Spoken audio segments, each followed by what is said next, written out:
అసలు ఇది టమోటా రైసేనా? Almost zero masala. కుక్కర్కి మాత్రం ఒక్క మెతుకు కూడా మిగల. Welcome back to my channel between walls and memories. ఒక కుక్కర్లో 3 స్పూన్స్ ఆఫ్ ఆయిల్ వేసి 4 గ్రీన్ చిల్లీస్, ఒక హోల్ మసాలా ప్యాకెట్, కొంచెం కొత్తిమీర, కొంచెం పుదీనా, ఆ అరోమాని ఫీల్ అయ్యేలోపు ఆనియన్ యాడ్ చేయమని ఆనియన్ అడిగింది నన్ను. సో ఆనియన్స్ యాడ్ చేసి గోల్డెన్ బ్రౌన్ వచ్చేంత వరకు ఫ్రై చేసా.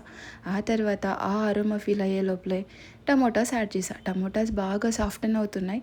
మెల్ట్ అవుతుంటే అబ్బా ఇక్కడే తినాలనిపిస్తుంది. ఆ తర్వాత కొంచెం జింజర్ గార్లిక్ పేస్ట్, అసలైన ఇంగ్రీడియంట్ పెరుగును యాడ్ చేసి బాగా మిక్స్ అయ్యి అది కుక్ అయ్యేంత వరకు వెయిట్ చేసి 2 గ్లాసెస్ ఆఫ్ రైస్ని యాడ్ చేసి 4 గ్లాసెస్ ఆఫ్ వాటర్ దానికి యాడ్ చేసి అది కుక్ అయ్యే వరకు విజిల్స్ వచ్చేంత వరకు వెయిట్ చేసా. జస్ట్ 3 విజిల్స్ అంతే, టమోటా రైస్ రెడీ. అంతలోపే నా ఫ్రెండ్స్ వెనుకల నుంచి బ్యాక్గ్రౌండ్ మ్యూజిక్, ఇంకెంతసేపు విజిల్స్ వచ్చేసాయి కదా అని చెప్పి ఓకే ఫైనల్గా రూమ్కి వచ్చాం. అందరూ సర్వ్ చేసుకొని తింటున్నాం.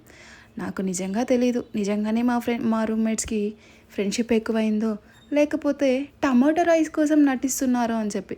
ఎందుకంటే కుక్కర్కి పాపం అండి, అది టేస్ట్ చేయడానికి ఒక మెతుకు కూడా వదులుకోకుండా మేమే తినేసాం. So thank you for watching. Please share, subscribe, like.